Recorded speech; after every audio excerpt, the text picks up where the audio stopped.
글사는 해석자의 집에 들어가 신앙 생활을 하면서 당하는 시련과 어려움을 극복하는 비결을 상세하게 잘 설명을 들었습니다. 그리고 해석자는 글산을 데리고 작은 방으로 안내를 하였습니다. 이 작은 방에는 황금 면류관을 선 큰 초상화가 있었고 그의 손에는 책이 들려져 있었습니다. 그의 등 뒤에는 세계 지도가 걸려져 있었습니다. 아시다시피 초상에 걸려진 분은 고귀한 분이십니다. 한눈에 보아도 그분이 예수 그리스도임을 알게 되었던 것입니다. 이 해석자는 초상화를 먼저 보여준 이유는 크리스찬이 신앙생활하면서 온갖 시련과 어려움과 역경을 겪게 되는데 거기서 헤어나올 수 있는 오직 유일한 길이 바로 예수 그리스도를 믿는 길밖에 없다는 것입니다. 그러는 데는 바로 예수님을 바로 믿는 길이 오직 예수님을 따르며 그 말씀대로 순종하는 삶을 사는 것이라는 것입니다. 해석자는 크리스찬의 손을 잡더니 또 넓은 응접실로 데리고 갑니다. 그런데 이 응접실에는 먼지투성이에요. 청소가 되지 않아 너무 먼지투성이가 가득했습니다. 그때 해석자는 하인을 부릅니다. 이보시기에 얼마나 청소를 하지 않았으면 이 지방이 먼지투성이인가 이렇게 말을 했습니다. 그때 하인은 말합니다.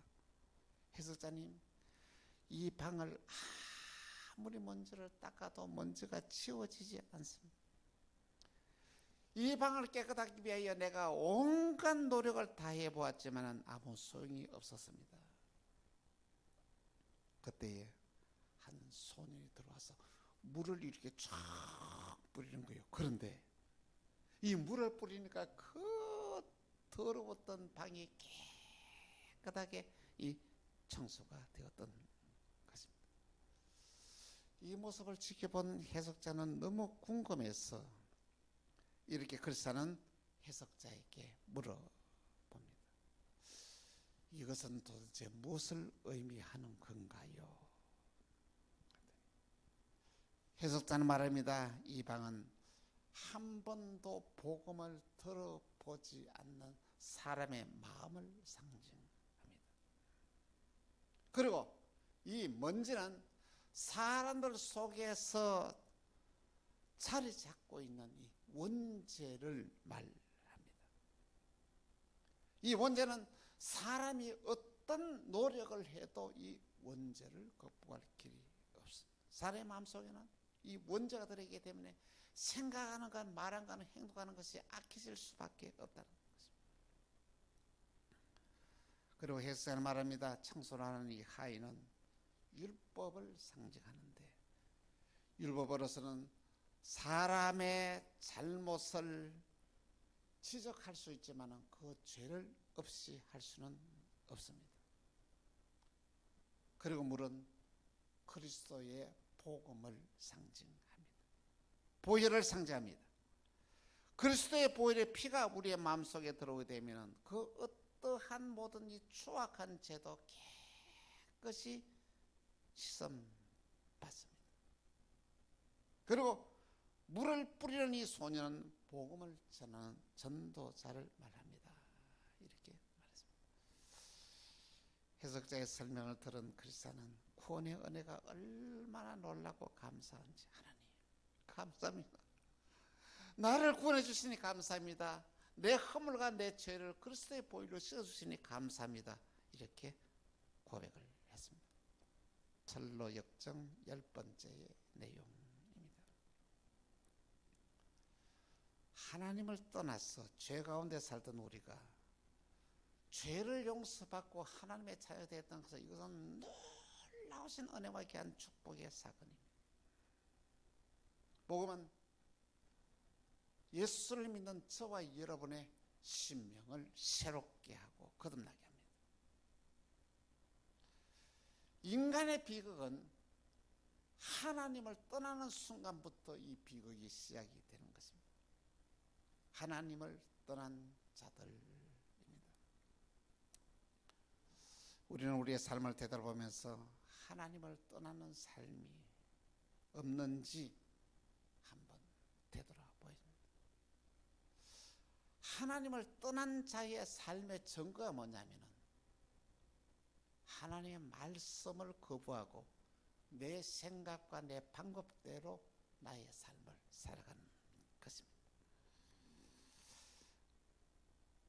하나님을 떠난 자들은 하나님을 영화롭게 하지 않습니다. 하나님을 떠나는 게 한 순간부터 감사가 사라집니다. 여러분의 삶 가운데서 정말로 감사가 사라졌습니까? 하나님을 영화롭게 하는 삶에서 뭔 삶을 살고 있습니까? 이것은 저와 여러분이 하나님을 떠난 증거가 아닐까요? 로마서 1장 21절에서 23절 이렇게 말씀하고 있습니다. 하나님을 알되 하나님을 영화롭게도 아니하며 감사하지도 아니하며 오히려 그 생각이 허망해지며 미련한 마음이 어두워졌나니 스스로 지혜 있다 하나 어리석게 되어 썩어지지 아니하는 하나님의 영광을 썩어질 사람과 새와 짐승과 기어다니는 동물 모양의 우상으로 바뀌어졌느니라. 참 놀랍니다. 여러분, 하나님이 저와 여러분의 삶을 되돌아보면서 탄식하지는 않겠습니까?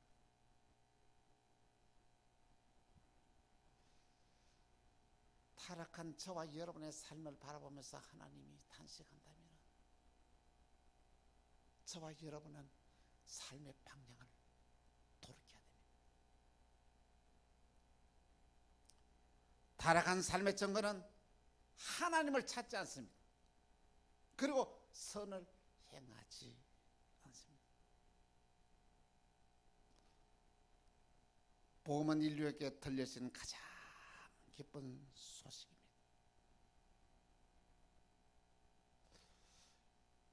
예수님이 이 복음을 전해주기 위하여 이 땅에 오셨습니다. 여러분, 전능하신 하나님이, 창조주 하나님이 피조된 이 세상에 왔다는 것은 인류의 기적 중에서 가장 큰 기적이 아닙니까?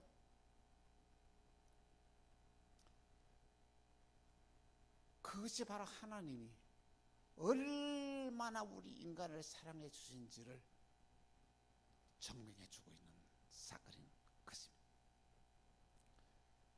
예수님은 우리의 죄를 사해 주시기 위하여 우리 인간이 졌던 이 죄값으로 십자가에 달려 화목 제물이 되었습니다.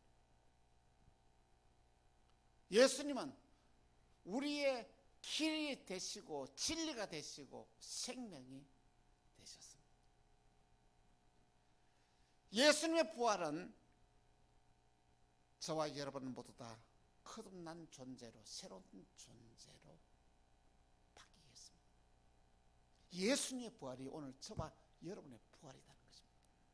그래서 우리는 예수님과 함께 부활의 능력으로 이 땅을 살아가는 새로운 피조물이 된 것입니다. 오늘 본문은 인간의 타락의 실상을 그대로 보여주고 있습니다. 인간의 타락한 실상을 신학화한 분이 있는데 바로 그분이 우리 장로교의 시조인 존 칼빈입니다. 그래서 중세 시대에 종교 개혁이 일어나게 되었던 것입니다. 칼빈은 인간의 실상을 5가지로 정리했습니다. 첫 번째, 인간의 전적인 타락입니다. 인간은 본질 자체가 전적으로 타락한 자라는 것입니다. 두 번째는 무조건적인 선택입니다. 인간은 하나님의 선택이 없이는 구원받을 수가 없다는 것입니다. 내 의지로 예수 믿는 게 아니고 하나님이 나를 선택하셔서 나에게 믿음을 주었기 때문에 우리가 예수를 믿을 수 있다는 것입니다. 세 번째로 제한된 속죄입니다. 인간의 속죄는 유일하신 예수 그리스도의 보혈의 피를 믿어야만이 속죄가 이루어질 수 있다는 것입니다. 네 번째는 불가항력적인 은혜입니다. 은총입니다. 인간의 구원은 하나님의 전적인 은혜로 우리가 구원받을 수 있다는 것입니다. 다섯 번째는 성도의 견인인데 하나님은 성도들을 이 세상에 태어나면서부터 하늘나라 갈래까지 성령께서 우리를 이끌어 주신다는 신학인 것입니다.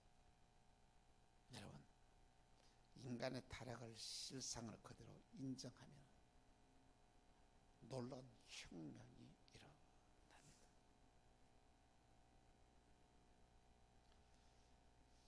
불한 자는 인간을 믿을 수 없기 때문에 그를 감시해야 되고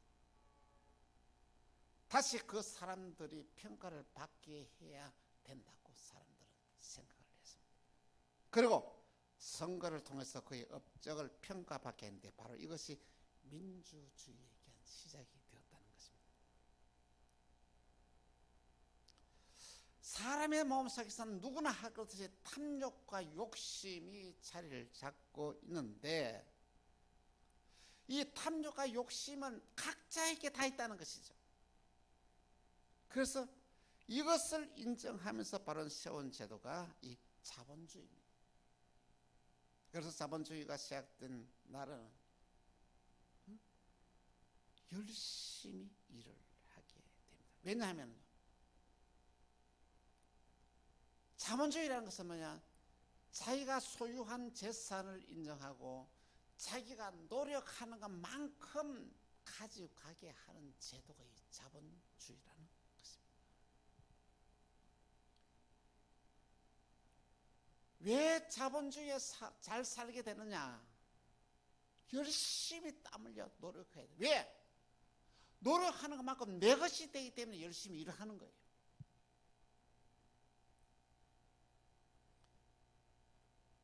그런데 공산주의는 다릅니다.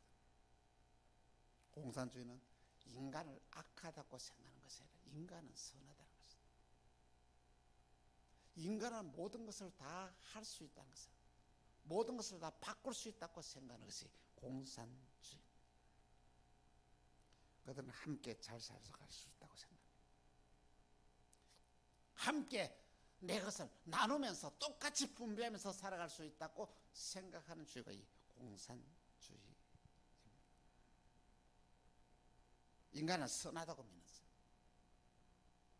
그러나 공산주의는 70년 만에 망해버렸어요. 그 이유는 아무리 열심히 일하는 사람이나 일하지 않고 빈둥빈둥 노는 사람이나 똑같이 나누는데 누가 열심히 일하겠냐고. 절대 타락한 우리 인간은 그렇게 할 수가 없다는 것입니다. 여러분, 왜 공기업이 망한지 아십니까? 공기업이 망할 수밖에 없는 조건이 있습니다. 아무리 공기업에서 무슨 일을 하더라도 잘못해도 책임지는 사람이 한 사람도 없어요. 잘못해도 잘려갈 수도 없고 성과가 나타나지 않아도 책임받았거든요. 그러니까 공기업은 다 망하게 돼요. 여러분, 인간의 본성은 선하지 않아요. 악합니다. 오늘 저와 여러분이 이것만 인정해도 여러분의 삶 가운데 놀라운 혁명이 일어나게 되는 것입니다. 제가 신학교 1학년 때에 일이었습니다. 그 교수님이 시험을 보는 데에 저는 그 이야기를 듣고 너무 충격을 받습니다. 여러분, 나는 여러분을 시험을 보는 데에 막 돌아다녀. 그 시험을. 나는 여러분 믿을 수 없어요. 여러분 안 믿는다고. 하는 말에 나도 나 자신을 믿지 못하는데 어떻게 내가 여러분을 믿느냐고. 시험을 볼 때에 에어컨이고 다 같이 어떻게 돌아다니는 게 교수님이 생각이 나요. 여러분,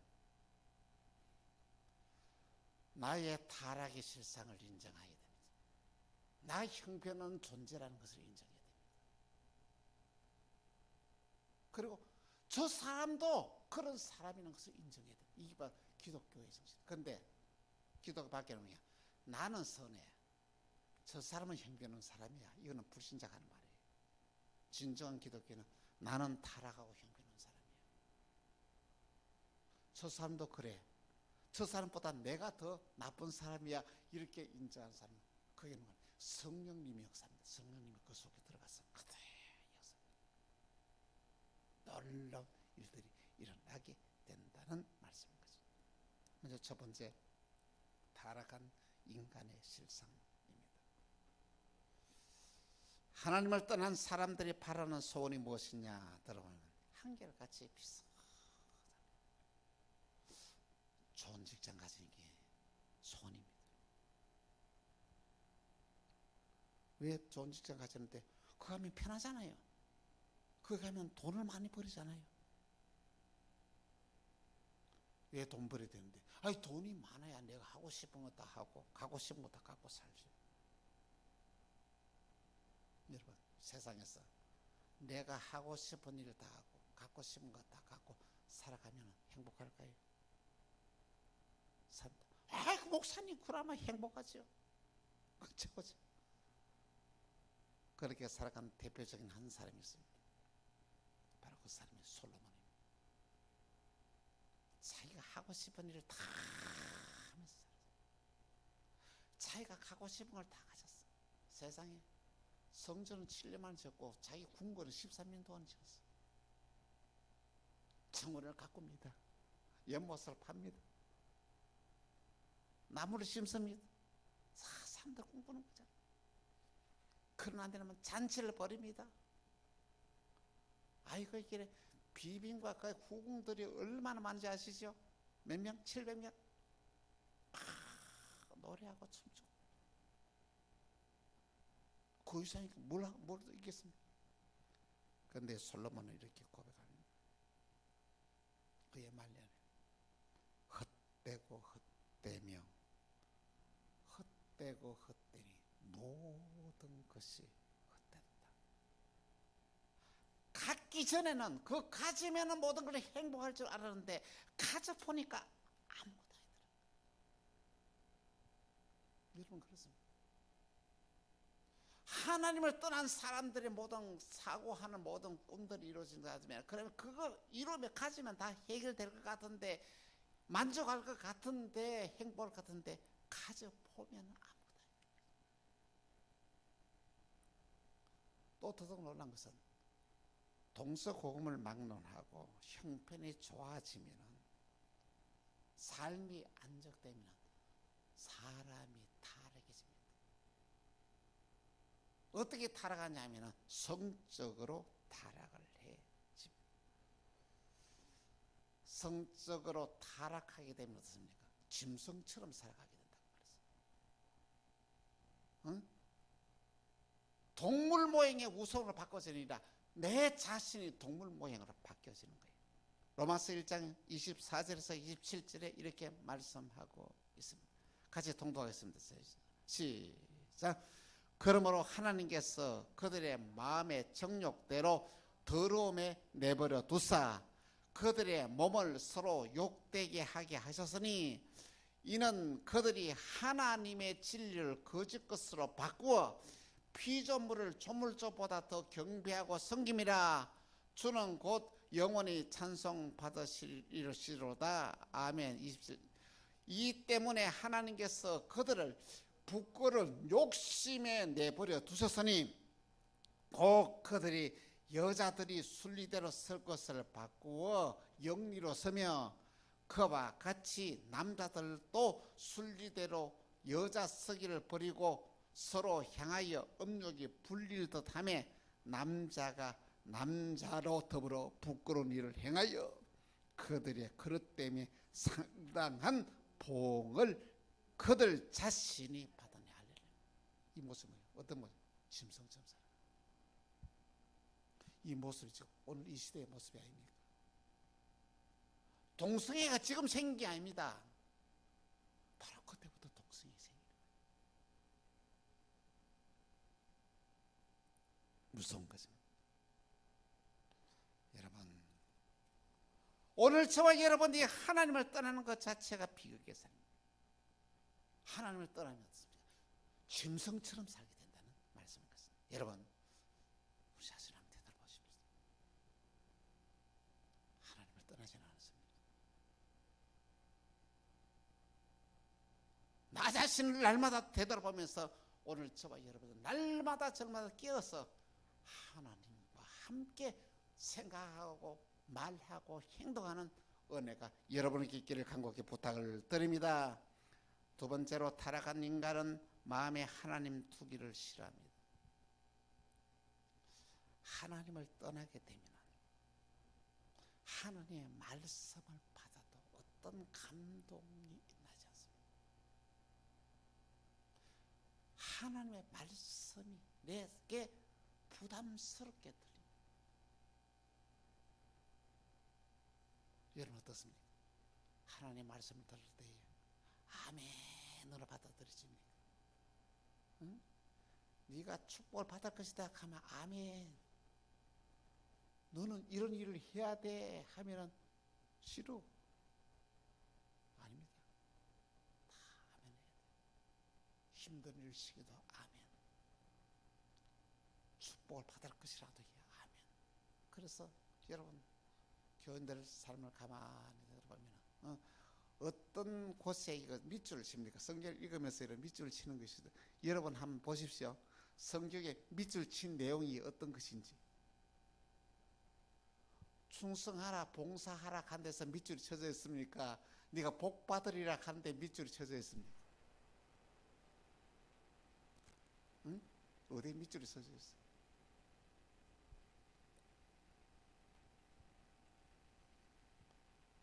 하나님의 말씀을 멀리하면 어리석은 자가 됩니다. 시편 14편 1절에서 이 4절에 이렇게 말씀하고 있습니다. 어리석은 자는 그 마음에 이르기를 하나님이 없다 하는도다. 그들은 부패하고 그 행실이 가져가니 선을 행하는 자가 없도다. 여호와께서 하늘에서 인생을 굽어 살피사 지각에서 하나님을 찾는 자가 있는가 보려 하신적 다 치우쳐 함께 더러운 자가 되고 선을 행하는 자가 없으니 하나도 없도다. 죄악을 행하는 자는 다 무지하냐? 그들이 떡 먹듯이 내 백성을 먹으면서 여호와를 부르지 아니하노라.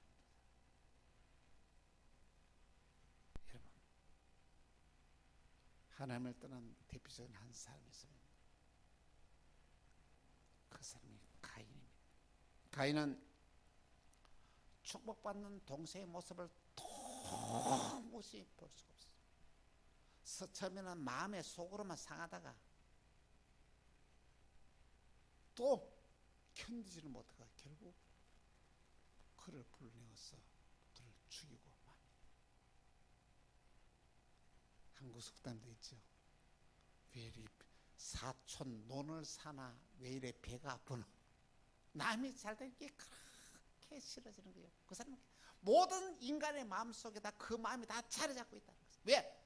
타락한 본성을 가지고 있기 때문입니다.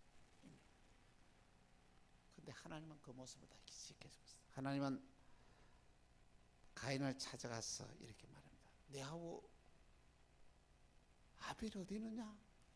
하나님, 내가 자기가 쳐주기 놓고 내가 아벨을 지킨 자입니까? 하니까 하나님이 놀라운 말씀하십니다. 내 아우의 핏소리가 내게 호소나입니다. 너는 땅에서 저주를 받으리니 밭을 갈아도 땅이 너에게 효력을 내지 못하리라. 너는 땅에서 피하며 유리하는 삶을 살아라. 하나님을 떠나면 하는 것마다 되지 않습니다.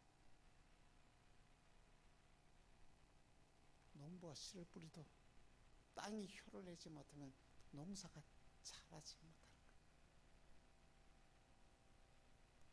그 대표적인 증거가 지금 이북이 아닙니까? 그렇게 그게 농사가 잘 됐다는 거죠. 응? 인구도 절반이나 줄었고 충분히 자족할 수 남는 이 모든 토지를 가졌습니다. 하나님을 떠나니까 안 되잖아요. 너무 신기한 것이 여러분, 38선 이 일자는 쓰니까 아니 휴전선이 있는데 이쪽에 농사 잘 되는데 저기는 안 되는 거예요. 뭐 어떻게 어떻게 설명하겠습니까? 여기인데도 안 되는 거예요. 그때 노력하지 않았어? 아닙니다. 얼마나 노력하겠습니까?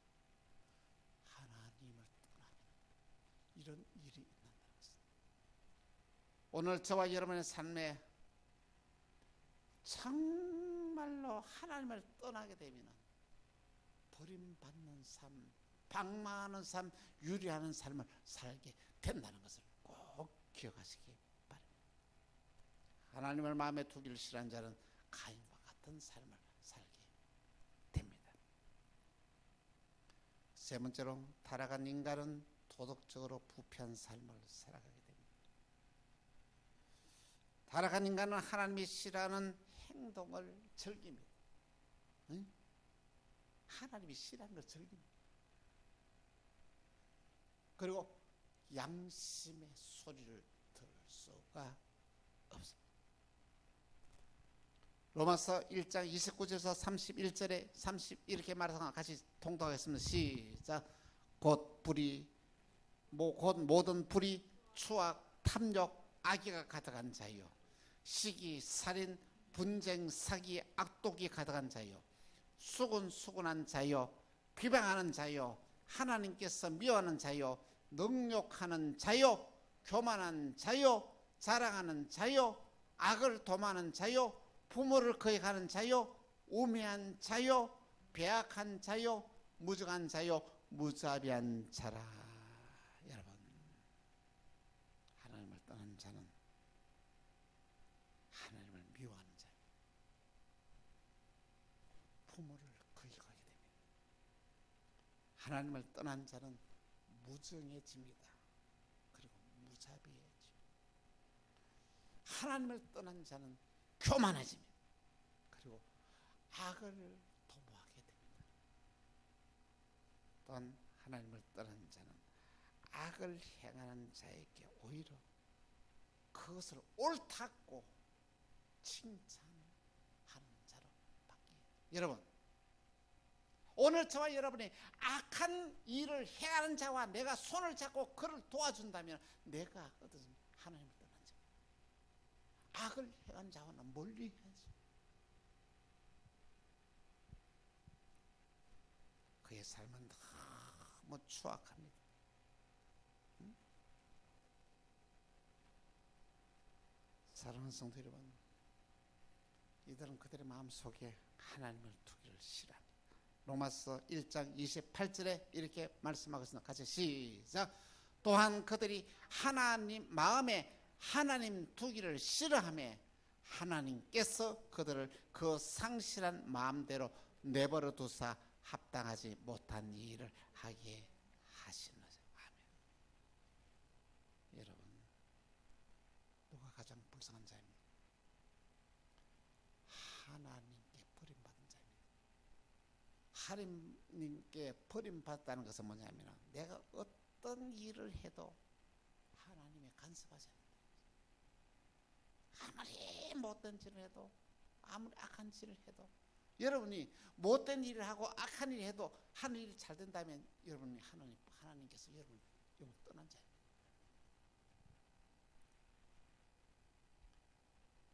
하나님은 이들을 그대로 버려두겠다고 했어요. 하나님께 버림받은 자가 가장 불쌍한 자인 것입니다. 사랑하는 성도 여러분, 여러분 자신을 어떻게 생각합니까? 여러분 자신의 타락한 본성을 인정하고 있습니까? 그걸 시인합니까? 나 그런 사람이라고 시인합니까?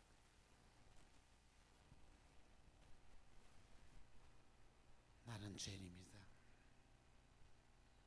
허물이 많은 자입니다.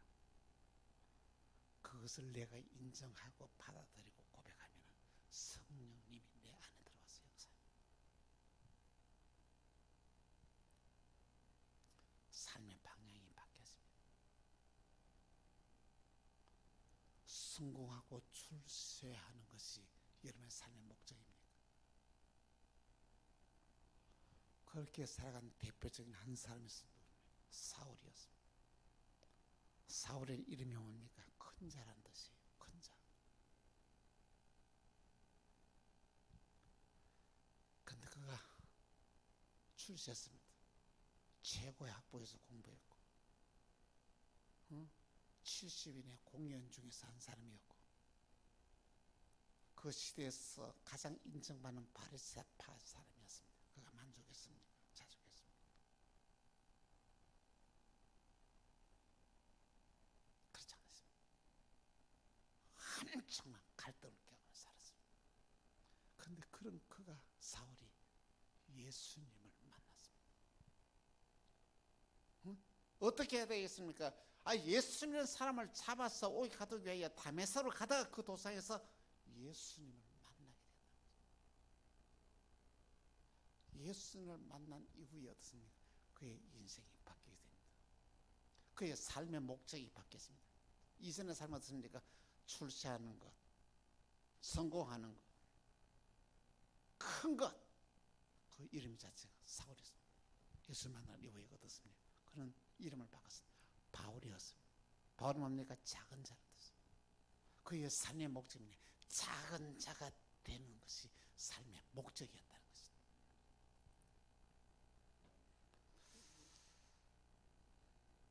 그런데 여러분, 작은 자가 되니까 진정한 행복이 찾아왔습니다. 작은 자가 되니까 진정한 행복이 찾아왔습니다. 여러분, 참 신기한 것은 이 사울도 큰 자지만은 또 구약에 나타난 사울이 있죠. 사울왕이 있죠. 사울왕도 마찬가지입니다. 그런 정말 대단한 집안이었습니다. 사울의 집안이 여러분 대단한 집안입니다. 그런 왕이 되었어. 그전에는 여러분 어떻습니까? 그런 겸손한 자였어요. 왕 되려 그렇게 뒤에서 숨었단 말이에요. 아버지의 말에 순종 잘하는 아주 모범생이었습니다. 근데 왕이 되고 난 이후에 그는 바뀌게 됩니다. 그 자리를 지키기 위해서 어떻습니까? 전쟁에서 다윗이 승리하고 돌아오니까 사울은 천천히요, 다윗은 만만이다. 이 백성들의 소리를 듣고 헷가닥 가버리는 거예요. 아니, 내가 1000명이고 다윗이 10,000명이면은 내 아들 요나단이 이걸 갖다 이을 수 있어? 요나단이 이렇게, 아니 그 요나단이 이 내 뒤를 열 수 없는 방해하는 세력은 누구냐? 다윗이다. 다윗을 죽여야 됩니다. 그럼 함께해서 또냐 어떻게 하든가 다윗을 죽일 것이나 한 거라. 아니 다윗 한 명을 잡기 위해 3,000명이나 것을 갖다 풀어가지고 말이야 수색하게 했다는 것이죠. 그런 분노와 원망의 삶을 살았습니다. 그런데 그의 결말이 어떻게 된지 여러분 아시죠? 전쟁이 나게 되고 비참하게 그의 아들과 함께 칼에 맞아서 죽는 이 인생을 마치게 됐다는 것입니다. 여러분 어떤 삶을 살기를 원합니까? 큰 자가 되기를 소망합니까? 큰 자를 향하여 여러분 삶을 살기 원합니까? 아니면 작은 자입니까? 작은 자가 되기 위하여 추구하는 삶을 살아가게 됩니다. 우리 자신을 냉철하게 판단해야 됩니다. 한번 따라합시다.